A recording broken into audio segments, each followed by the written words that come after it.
Howdy! The fall 2020 semester is certainly a unique one in many ways. Along with submitting assessment plans for the 2021 academic year, our academic programs are also working on finalizing their 1920 reports.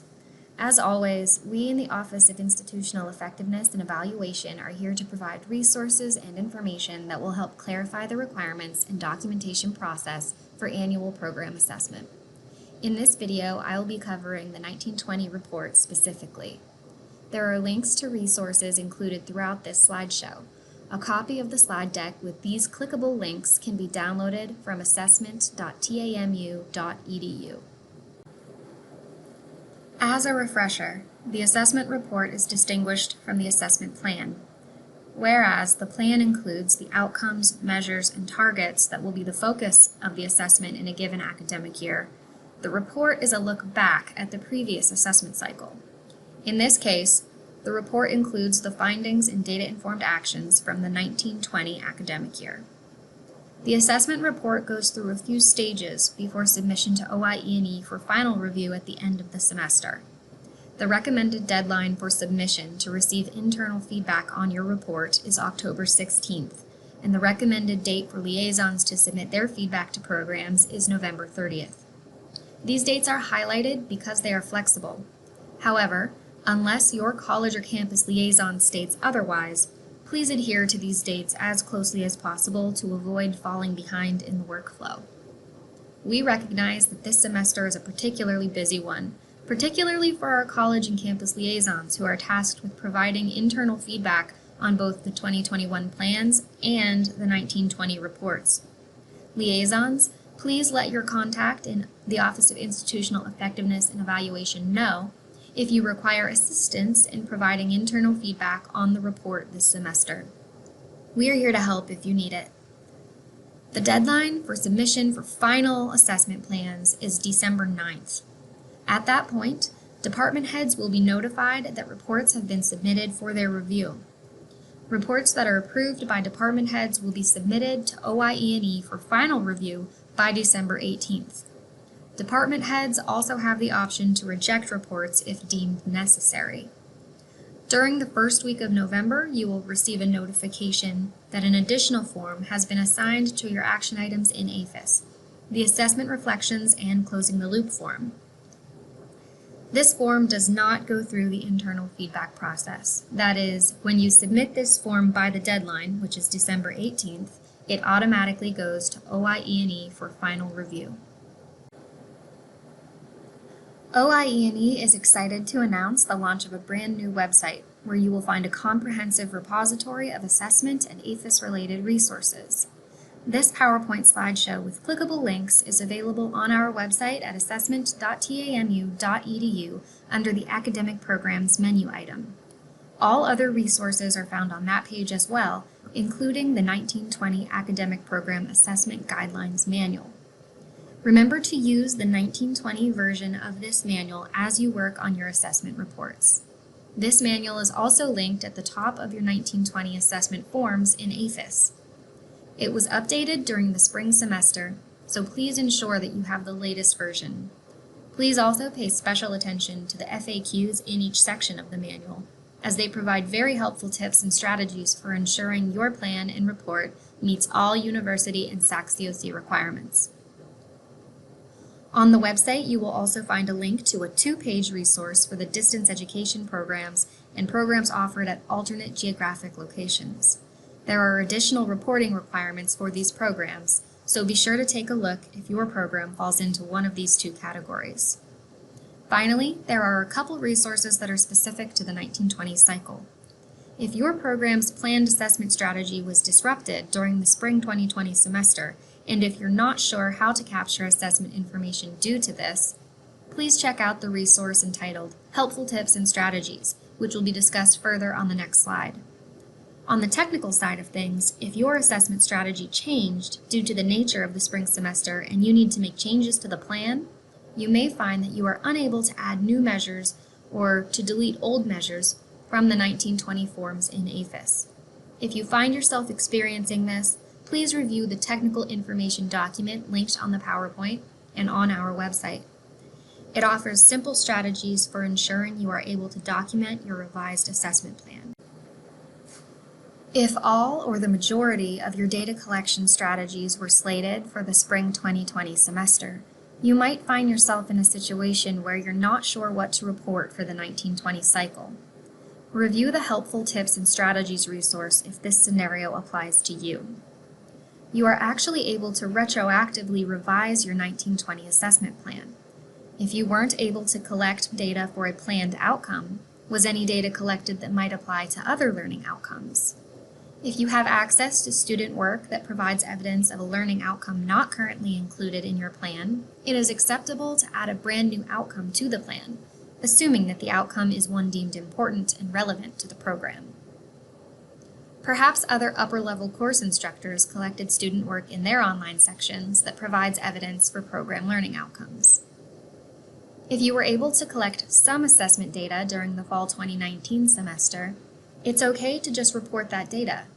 Simplify the plan by unchecking outcomes that weren't ultimately assessed.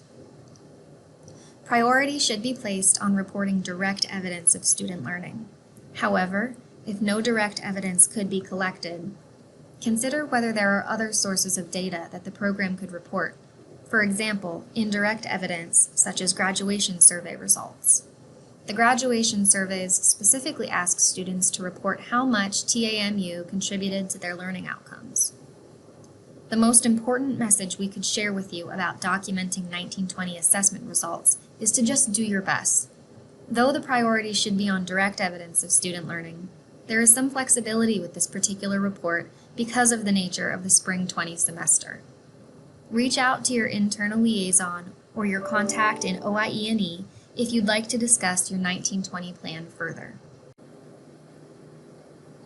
The first section of the report is the findings. You will see a separate findings text box for each measure included in your plan. The key thing to remember when reporting findings is to disaggregate your results if your program or programs fit into one of the categories listed here. If more than one credential is included in the assessment plan, this is called a combined assessment plan. For example, many MS and PhD programs are included in a combined assessment plan because they have similar program learning outcomes. If the measures in that plan are used for both groups of students, the results from these measures should be separated out by degree level. This same reporting structure holds true for programs where students enroll in either the face-to-face program or the fully online version of the program. Students in both modalities must be assessed, so if the same measures are used across modalities, the results should be reported separately. This also applies to programs available in different geographic locations. For example, a program offered on the main campus in College Station and at the McAllen Higher Education Center in McAllen, Texas. Some programs are identified as distance programs because 50% or more of the curriculum is available online. However, because there isn't a built-in comparison group like there is for programs that have both a face-to-face and online version, how to disaggregate assessment data isn't always clear or even possible. The most important thing is transparency about the assessment process. These programs should make clear in their assessment plans that students in both modalities are represented in their assessment results. Implementing course-embedded assessment measures in online course sections is a great way to accomplish this. When it comes to reporting results, are there any instances where programs are not required to report their findings? The answer is yes. The rule of thumb is that if there are fewer than 5 students assessed, the results do not need to be reported for that measure. There is an exception to that rule. If the program is one that has consistently low enrollment, for example, very small cohorts of fewer than 5 students at any given time, we recommend using a rolling average to report assessment results each year. Programs that usually have enough students on which to report assessment results but are experiencing uncharacteristically low enrollment in a given year are not required to report those results if they are for fewer than 5 students. Similarly, brand new programs likely won't have results to report until the first cohort of students reaches upper-level coursework, since program assessment should largely be a snapshot of the student's end-of-experience knowledge and skills. Finally, remember to contextualize the results you're reporting. Answer the question, what do these results mean for continuous improvement of the program? If the outcome has been measured in the past, how is the current result situated in that trend? Is this result surprising or affirming? Answering questions like these helps provide some context for the finding, more so than a simple statement that students met or didn't meet the target. After reporting your findings, the next step is documenting the program's actions to be taken or curricular changes to be made based on those findings, referred to as data-informed actions. Data-informed actions are what program assessment is all about, seeking improvement to support student learning. In APHIS, under each finding, there is a place to enter a related data-informed action. As a reminder, programs are required to submit at least one action that meets the 4 established criteria for a strong data-informed action. These criteria are listed in the manual, so be sure to review that information. The key criterion is that the action must be a curricular change, one clearly designed to improve student learning as it relates to the targeted PLO in the assessment plan. Because a change is required, this means the action cannot be to simply continue with the exact same action from the previous cycle. Previous actions can be built upon and improved, but the action submitted in this report must be novel in some way. An important thing to keep in mind is that changes to the assessment process do not fulfill this criteria.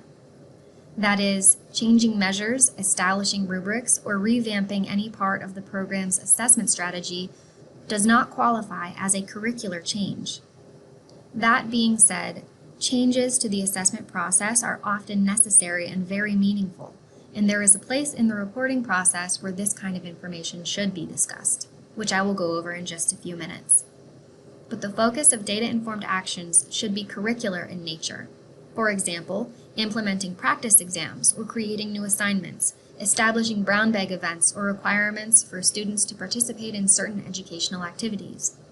Other examples of curricular actions are listed in the Guidelines Manual. Though only one curricular-based data-informed action is required, please be sure to enter something in each data-informed action text box. This may be a brief continuation of the contextual information included in the findings statement, or it may be a broader vision of how the program intends to address results for the targeted learning outcome in the future. Again, the manual includes some suggestions and pointers for what kind of things to discuss in this section. As a final note, it is extremely important that all academic programs meet the criteria of including at least one curricular-based action in their report.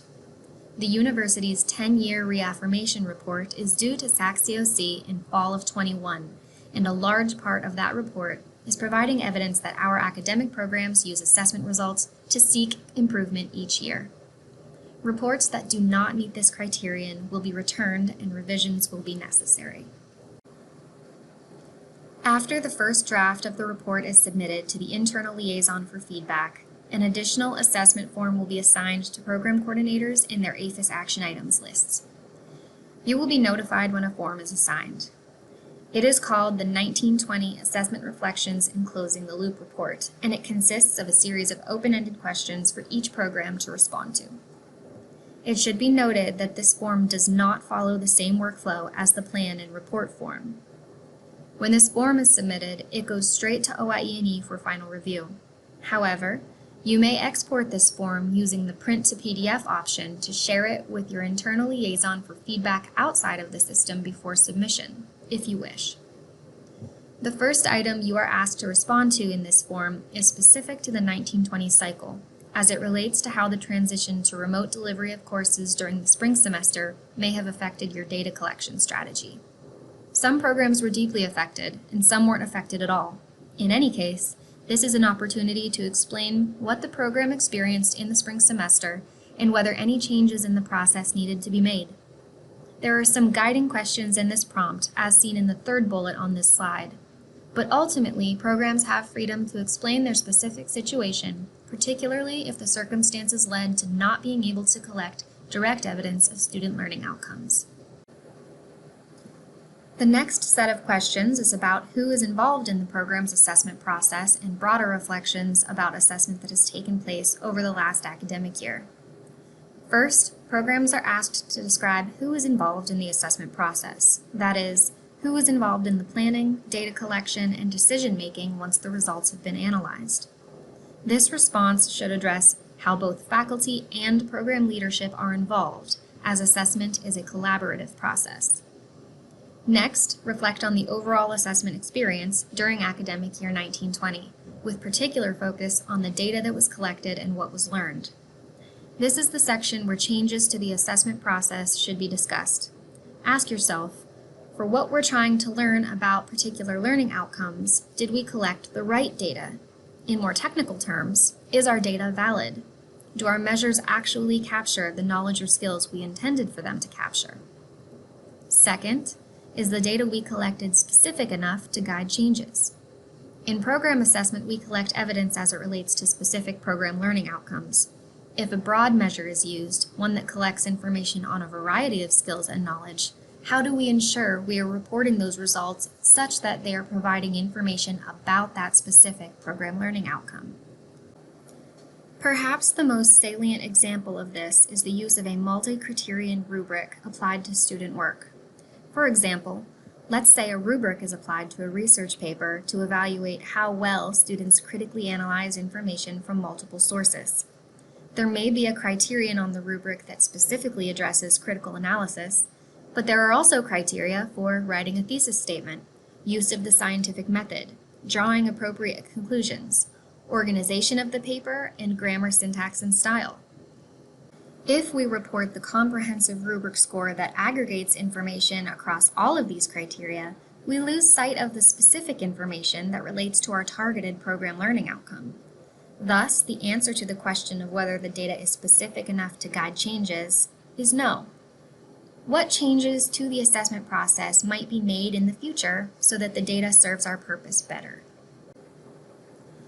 The closing the loop section of this report is where programs are asked to reflect on the impact of a previously implemented data-informed action or some other curricular change that was designed to strengthen one or more of the program learning outcomes. Please note that the action discussed here does not necessarily need to be one that was submitted in a previous assessment report. The assessment reporting process is likely only a snapshot of the assessment that takes place in the program in a given year. Changes are constantly happening in our programs, whether at the course, program, or department level. Not everything gets documented in APHIS. So if the action from last year has not yet been fully implemented, or if the targeted program learning outcome has not yet been reassessed, that's fine. Discuss some other curricular change that was made in the program within the last 1 to 3 years and how that change impacted or didn't impact student learning.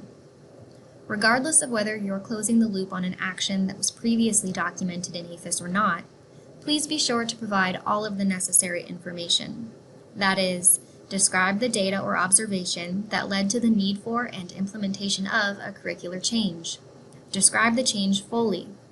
And after that change or action was fully implemented, what did follow-up data or post-change observation tell you about the targeted learning outcome?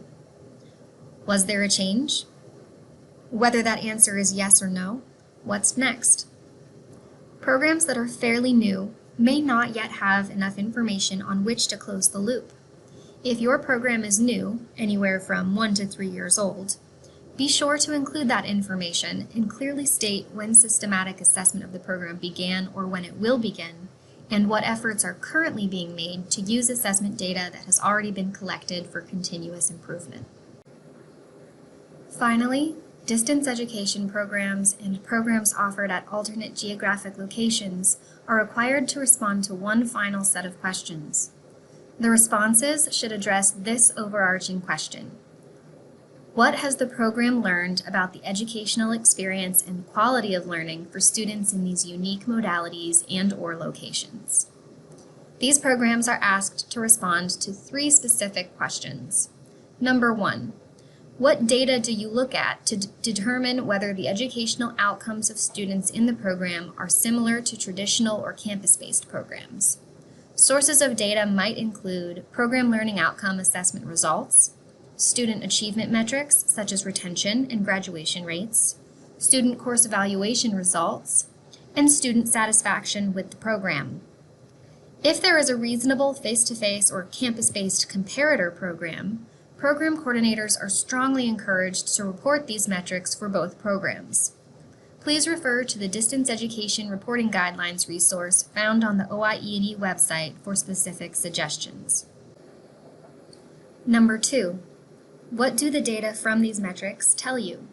Please include the actual results from these comparisons and/or analyses. Number 3. What are the implications of these results? Is there an identified gap in learning or in some other aspect of the educational experience for students in this modality or at this location? If so, what will be done to address it? Again, please refer to the Distance Education and Alternative Geographic Location Reporting resource found on the OIE&E website for specific information about responding to these items. This slide shows the full workflow and submission schedule for the 1920 assessment cycle. The information in the highlighted yellow areas showed the deadlines for the fall 2020 semester and what is due at each step. You can see that the first draft of the report is due by October 16th, unless otherwise noted by your internal liaison, and the final deadline for the report after receiving internal feedback is December 9th. It is crucial that all programs submit their final report by December 9th, so that department heads have enough time to review and approve reports by the December 18th deadline. As a reminder to liaisons, if you require assistance in providing internal feedback on these reports, please contact your OIE&E assessment consultant. Thank you all for your patience and understanding as we navigate this extraordinarily unique and busy fall semester. Please know that we are here to help in any way that we can. We encourage you to contact us or your internal assessment liaison with any questions. You may reach us at assessment@tamu.edu.